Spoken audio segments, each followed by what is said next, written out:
Pag-usapan natin ngayon yung pinaka-latest na pahayag ni Mr. Ted Filon sa kanyang programa sa TV5 na lumalabas na yung kanyang pagkadismaya sa nangyayari sa gobyerno. Yung illustration niya na mga leaders natin sa gobyerno is makita mo yung frustration niya. Sabi niya, half buhaya, half sawa ang namumuno sa atin ngayon. Grabe. Dinaan na lang niya sa dasal. So ito, pakinggan natin itong komentary ni Pinoy Views and Opinion tungkol dito at dagdagan ko rin ang aking reaksyon. Sambit na lang sa Panginoon si Ted Filon, mga kababayan, nung natuklasan niya na mayroon na naman ginawang kababuyan etong mga taong gobyerno, mga kababayan. Ang sabi ni Ted Filon, Lord, ano bang kasalanan namin na binigyan niyo kami ng ganitong klaseng leader? Mga hybrid daw, mga kababayan, kalahating sawa, kalahating buhaya. Buhaing ahas, krokodelos robaldos, kuting. Mga hybrid daw, mga kababayan. Yan talaga ang sinabi ni Ted Filon na hindi na raw nakontento. Lahat na daw ng pwedeng pagkunan ng pera, ginalaw na nila. Panoorin niyo po, ha? Talaga naman ng Panginoon, ito kami ganito. Anong kasalanan namin, Lord? Deserve ba namin ito? Siguro, mga kababayan, eto na ang parusa sa atin sa pagbalik sa mga Marcos na iyan. Yung kami binigyan ng mga leader na ganito. Bakit nyo kami binigyan ng mga leader na ganito? Yan ang tanong ni Ted Filon sa Panginoon. Yung hybrid eh.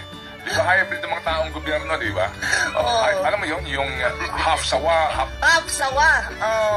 Ahas. Babaeng ahas. buhaya. Buhaya. Iban po sa field. So, ano bang kasalanan natin? Nagpabudol tayo eh. Nagpabudol eh. Half sawa, buhaya. Na government-owned and controlled corporation, ito pong bumuo ng ating pambansang budget. Ito, mga kababayan, ha? May bagong pinakialaman ang mga half-sawa, buhaya, mga kababayan. Pera na naman ang bayan. Smio. Yung mga savings, mga kababayan, sa mga bangko, sa mga insurance. Smio. At ito, hindi po ito ginalaw ng presidente. Yung pong ginawa nila. Ang ibig sabihin niya, hindi ginalaw, hindi finito. Proposed by the buhaya, mga kababayan, sa Congress. Sinabmit doon kay Kuting, sa BBM. Hindi niya ginalaw, hinayaan niya, mga kababayan. Ibig sabihin, agree sa kanya na pakialaman ang pera. Na yung pong Philippine Deposit Insurance Corporation, PDIC. yung mismo pong Deposit Insurance Fund ng PDIC, pinatake nila. Kinalikot insurance fund, mga kababayan, sa bangko. Kung dati insurance sa health, ngayon insurance na naman sa bangko. At binawasan nila ng 107.23 billion pesos. 107 billion? Sino ang totoo? Si Topacio, si Ted Filon. Kanina kay Topacio, 117. Ewan na natin, pero basta 100 billion plus, mga kababayan. Ano po ba itong Philippine Deposit Insurance Corporation? Palagi yung nasa advertisement, mga kababayan, sa bangko, a member of PDIC. After sa palatastas, sabi ni Pagbalusos, mga kababayan, palatastas, patalastas. Pero sinasabi, mga kababayan, a member of PDIC. Yan naman ang kanilang pinakialaman ngayon, mga kababayan. Ako narinig ko na ito. Mag-inbox sa bangko, di ba? Member PDIC. Member PDIC. Para kung mabangkarote, mga kababayan, insured ang iyong pera, nabibigyan ka pa rin. Up to 500,000. Paano na yan? Kinuha. 107 billion daw, mga kababayan, kinuha ng gobyerno sa PDIC. Ay, sabihin nun, kapag tayo po ay nagdeposito sa mga bangko, kapag po nagkaroon ng problema yung bangko, insured ang ating deposito, this time hanggang kalahating milyong piso. Tama. Example, mabankrupt ang land bank dahil ang bondo nilagay sa Maharlika Fund. Tapos, maasa ka, anyway, mayroong insured sa PDIC. Tapos, eto, kinuha na pati bondo sa insurance. Mag-inbox sa bangko, di ba? Animal? PDIC. Pero PDIC. kasi minamandato nga, dito po sa charter ng PDIC, na sila po ay mangangalap ng pondo, ng pera, mula din po sa mga bangko. Basically po, mga kapatid, no? Ito pong PDIC, ang kanila pong hawak na Deposit Insurance Fund, dito pong nagdaang 2023 ay 310.08 billion. Okay. Yang pong perang yan, binawasan po, Binawasan? ng Marcos Administration. Marcos Administration, kalahati ahas. Ano ba yun? Kalahating sawa, kalahating buhaya. Ang 107 billion para po gamitin na naman sa mga infrastructure. Infrastructure! Aling infrastructure mga kababayan, wala nga tayo nakikitang big ticket infrastructure. Yung mga railway mga kababayan. Okay. So, okay lang sana kung talagang gagamitin sa infrastructure. Kaya lang, wala akong masyadong nakikita eh. Hindi kaparehas panahon ng PRRD administration na kaliwat kanan ang ginagawang kalsada, tulay, infrastruktura. Napansin ko, no? Ang mga munisipyo, panahon ni PRRD, halos lahat sila nagkaroon ng pundo na nakapatayo ng bagong munisipyo. Ang gaganda ng mga munisipyo nga naipatayo panahon ni PRRD. Paligsahan ng ganda ng design. Yung mga nadadaanan ko dito sa Mindanao, yan. Munisipyo lang yan. Kalsada. Nakabili kami ng farm sa isang liblib na lugar dito sa Mindanao. For more than 20 years, hirap na hirap kaming magpunta sa farm dahil sira-sira ang kalsada. Pagdating ng PRRD administration, nasiminto.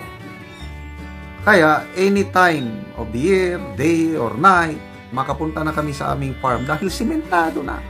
Tulay, ganun din. Ngayon, wala na akong nakikita. Kung meron man, kaunti na lang. Wala pang kalahati sa ginagawa noon ng ng Duterte administration. Yung Mindanao Railway System na simulan panahon ni PRRD. Ngayon, wala nang pundo. Diyan sa Metro Manila, yung subway train na simulan panahon ni PRRD. Ngayon, wala nang pundo. So, ano yung sinasabi nila na gagamitin sa infrastruktura?